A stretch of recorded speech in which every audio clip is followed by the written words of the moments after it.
Hey, what's up, guys? Tobin here with you, and thanks for checking out the channel. I'm just buzzing right now, man. I really can't get any sleep.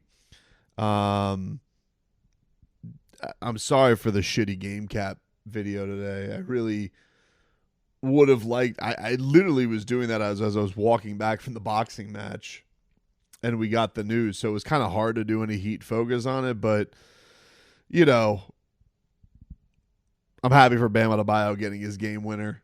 I'm happy that he looks like he's turning it around, deserves it, works his ass off, took the criticism on the chin early on in the season, and hopefully good things are ahead for the Heat's captain.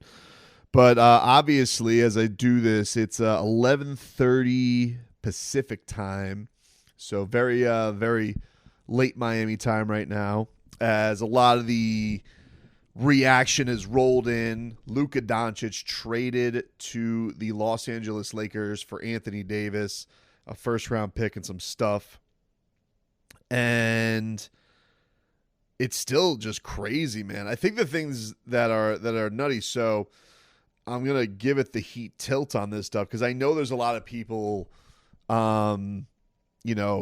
currently freaked out a little bit because of the whole 2026 thing with the Miami Heat, because that was their next plan, and he was obviously the best player in 2026. Well, I guess the first things first is he's not eligible for the Supermax anymore. If you want to talk about the Luka Dončić pipe dream, I already told you, don't even think about it with the Miami Heat unless they hire Goran Dragic. I mean, that's the facts of it. It's still hard to wrap your mind around all of this because the Mavericks essentially didn't put Luka Dončić on the market. They just went to the Lakers isolated and said, hey, will you do this? They want Anthony Davis. They want to win with defense is what their GM was saying. And then you have reports that he was like 270 pounds at some point. You know, he's been out since Christmas with a calf injury, so maybe the rehab wasn't going so great. Maybe he had just weighed in and they're just officially rats off a ship on it. I don't know. But either way, there wasn't really a negotiation here. It was very similar to when the Heat got Shaq, right? Where it's like there wasn't, Pat was kind of blindsided. He went to L.A. and was then told, like, hey, you guys interested in trading for Shaquille O'Neal? Like, it was one of these, just throw it out there. So the Lakers aren't unfamiliar with things like this, although the Mavs are the team that went to them on this because they wanted Anthony Davis. They lost Derek Lively to injury, and this is where they're at right now. But I think the crazy thing about it is the report is that the two biggest stars that this affects outside of the trade are LeBron James and Kyrie Irving, and at least the reports are out there. First is from Dave McMenamin that he had said LeBron had an incredible game tonight against the Knicks, and he had said that LeBron learned of the Davis-Dončić trade after the Knicks game when it broke out while he was out to dinner with his family. Sources close to James told ESPN he was surprised by the news and is processing it, had no idea that it was in the works. I know a lot of people will scoff at that because LeBron knows everything. He's a mastermind. But there is, again, and I mentioned this in the game recap briefly, but the thing that's fascinating about this, and I wonder what the fallout's going to be with LeBron, right? Because the Lakers always do have their eye on their next star and how they move on. They've always had one of the biggest stars in the league. It's just how they operate. They don't live life without having one of the biggest stars in the league. And obviously the NBA is going to want Luka Dončić on their flagship franchise. Will he want to stay there? I don't know. Hard to imagine that a person ever wants to leave the purple and gold just because of all the glitz and glam that comes with it.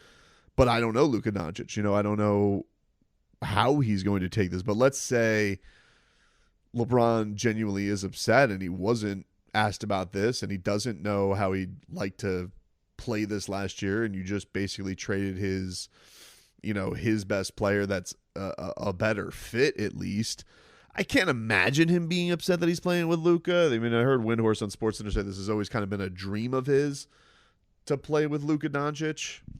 But even still, to not consult him about it, you wonder if there's going to be any reaction to that.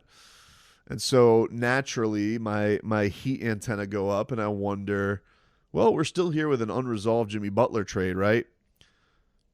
Jimmy Butler, LeBron James, perfect matching of salaries.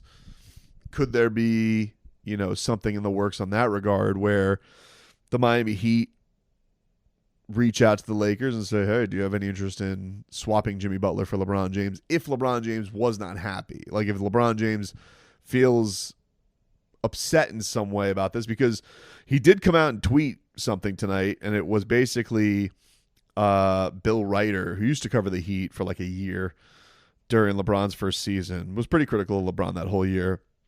But he had gone on CBS Sports, said LeBron had grown frustrated with Anthony Davis. And LeBron basically said, you effing lie, and then put Pinocchio emoji and clown emoji. So, wants to get it out there publicly that he had nothing against AD, that this was still his guy. So, well, could it be possible that you give a little ringy-ding-ding? Because if LeBron is upset with this move because you traded his guy, you traded a guy who was under his agency umbrella, and you're basically saying, hey, we're kind of moving into the next phase here. Who knows, whatever LeBron's future is, 1 year, 2 year. I mean, he would look unstoppable tonight at his age. It's incredible what he's doing. But is it crazy to think with all this chaos that they would move on? Maybe. But here's the one that's interesting, and that is going to Dallas. And Ramona Shelburne had tweeted out about 1:30 a.m. your guys' time, 11:30 p.m. Pacific time, and she tweeted out, Kyrie Irving was also stunned by the Luka AD trade. I'm told he was doing a training session in Cleveland when he saw the news come from Shams. So that's another interesting thing here, right? Is the Mavericks are in a spot right now where they just traded a guy with no negotiations, didn't put him on the market, made this trade. Yes, they got a very good player in Anthony Davis. But, a guy who has said he doesn't want to be a center. Their number one center right now is hurt. Their young, bright, possibly future star in Derek Lively is pretty messed up right now. And he's not been the most durable guy in the world. And so they're coming at this with, okay, Luka Dončić is a diva. He's fat. He maybe wasn't going to stay here. But how do you not open up negotiations to everyone at that point? Just because why? You didn't want some Jimmy Butler type circus? Pretty crazy to me. But taking it back to the Miami Heat, is there any realm of possibility the Miami Heat call up the Dallas Mavericks because they want a defense-first team? They're already tilting in a more win-now scenario. Is there any world where Kyrie Irving is like, hey, I don't want to be here. I liked playing with Luka. Get me off of here and trade me somewhere else. And we know that the Dallas Mavericks were reportedly one of Jimmy's teams that he would go to. So is it crazy to think the Miami Heat and Dallas Mavericks could get on the phone and maybe talk a Kyrie for, Jimmy Butler type trade? Would the Mavericks do it? No. I think it would probably have to come with some level of Kyrie Irving also wants to be out. But this is the thing that's on high alert right now. When something this crazy happens, it literally feels like everything is possible. And especially if a star is going to make some kind of a tilt one way or the other. And by the by, everybody keeps saying, like, how did Mark Cuban let this happen? Just so you guys know, Mark Cuban doesn't own the Mavericks anymore. He's very much in the background. This dude who runs them is apparently some former Nike exec. The same one who apparently botched having Steph Curry under the Nike umbrella. So take that for what it is. It's a shocking night, dude. A shocking night. I know Heat fans are like in all the they're getting crazy with, I can't believe Pat's sleepy Pat. Look, even if the Miami Heat, let's be real about it. If the Miami Heat were in a position right now, are the Miami Heat in a position to trade for Luka Dončić right now anyway? If there was an actual negotiation, no, not really. I mean, I guess, could they have traded a first-round pick in 2030 something and Bam Adebayo and then hope that rectifies the Jimmy Butler situation? I guess. I guess, but that they didn't get caught. That's not the player that they wanted. They wanted Anthony Davis, and that's the team that they came to. But with the Supermax now being off the table, let's say they also grow fresh. Like, if he doesn't love it, is it possible that Luka gets back on the market? I don't know. I would say it's most likely that he's going to stay with the Lakers. I mean, it's usually the glamour franchise, if you're a marquee star, that you would want to go to. But, who's to say? Maybe they get fed up with him too. Tim Reynolds tweeted out, a person within the league sends a text, quote, everybody knows the Lakers are trying to do more even after this. Wild, dude. Like, all the reactions to this things are crazy. You had Joel Embiid said, wow, no effing way. Trae Young put a chess emoji. De'Aaron Fox, mind blown emoji. Bam Adebayo, he said, did somebody steal Sham's phone? Tyler Hero put WTF with a bunch of question marks. And then, of course, you had Kevin Love, who had to troll about it on Twitter. You had Giannis tweet out cold face emoji, world emoji, so cold world. Pretty wild. Yeah, maybe tells you, Giannis, hey, listen, dude, if you're not happy in Milwaukee. This is the thing, though, and I think it was put well. I don't know if you guys saw the reaction, but the Suns found out about the trade while it was going on, and somebody, they got their ass kicked today by the Blazers after their win against the Warriors last night, and you could hear the fan in the background going, trade for Jimmy Butler tomorrow. So it is crazy, though. Like, how's it possible this trade happened before the Jimmy Butler trade happened? I'm flummoxed by that. I can't believe that's where we're at with all of this. It's incredible. It's incredible. And just to, like, make a deal like this and, like, you don't put that out on the market? Man. Whew. Pretty crazy. Yeah, I know. Listen, I know people want to talk about, like, where is the Heat's plan from here? Dude, your plan as the Miami Heat cannot be, we're going to hopefully get Luka Dončić in a couple years before we even have the Jimmy Butler situation. Like, I know that, to be fair, the Heat right now, anybody who wants to hear about the Heat having a master plan for 2026, dude, right now, that is the front office coping with a bad situation. They can't even put that out there really in the I know why they want to say that, because they don't want to take on bad money. They don't want to take on Bradley Beal. I don't blame them. They already made it known last year that they didn't want to take on Bradley Beal before things blew up with Jimmy Butler. So don't sit there and buy into the Heat have some master plan to get Luka or KD and old KD or Trae or any of that stuff.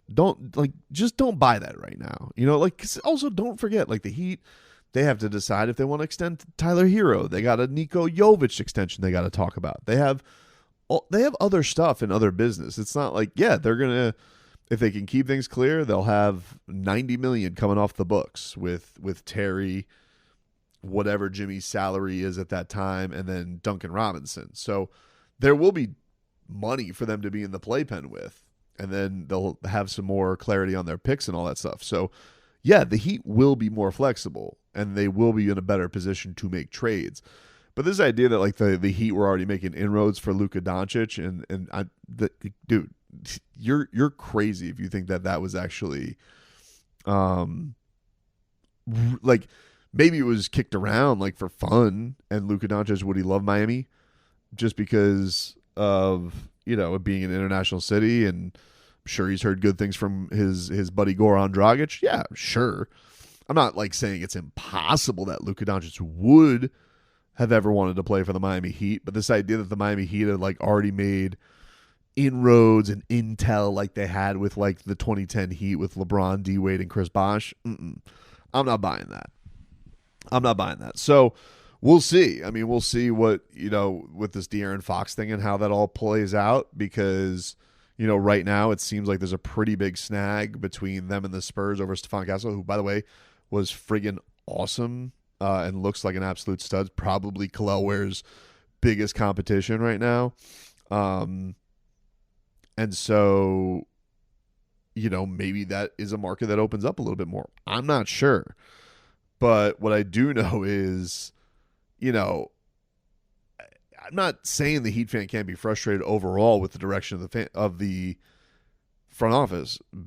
Dude, of course. Like, there are things that you're allowed to be frustrated for and be as a fan. But the not getting Luka trade when the team trading him had one specific guy that they wanted to go get, I don't know what to tell you. That just is what it is right now. So but if there was one guy in all of this fallout, let's see. If there's one guy in all this fallout that I'm like, all right, could that be you're out on the Jimmy Butler thing? If Kyrie is legitimately shook, then perhaps, that leaves another option. That leaves another option for the Miami Heat to trade Jimmy Butler. Because, let's not forget, the Heat do still have this drama that needs to unfold. And I think Kevin Durant said it best today, where he's like, well, if Luka Dončić at 25 years old can get traded in the middle of the season, literally anybody can. Giannis, I guess Joker is probably the only guy not, because he's won a championship and he would have to ask out himself. But a franchise doing it because they are frustrated that a guy is insane. Dude, he took him to the finals last year and he's 25. That's insane to me. This isn't him, they're sick of it at Jimmy's age, right? 35 years old. You have at worst, what? Even if he was a heifer, 7 years of him? If he was just a complete pig, he's going to give you, 7 years of balling? I can't believe this, dude. I'm still shook by it. So we will see what the Heat's fallout of it is. I can't sleep. Thought I'd give some more thoughts on it as I've gotten more reaction on it. But my two big things for the Heat are, if there are roots, they have to be who the other stars are on the team. If Kyrie is stunned or not pleased with this deal, could he want to work his way? And could there be a Jimmy for Kyrie? I don't know if the Mavs would do it, but we do know that Jimmy has allegedly thrown out interest that he's interested in going to Dallas. And then the same thing goes for the Lakers. If there actually is some wait, you guys didn't run this by me? I'm LeBron. I picked the coach. You guys drafted my son. This wasn't run by me. Even if it is said that he likes and always wanted to play with Luka at the cost of trading his guy Anthony Davis, who he's already publicly defending on Twitter. I know that the skeptic can say, hey, LeBron's just doing that for optics. Totally get it. Listen, nobody is as calculated as LeBron. But if there is actual animosity there, could that key under the mat actually get used? We'll see.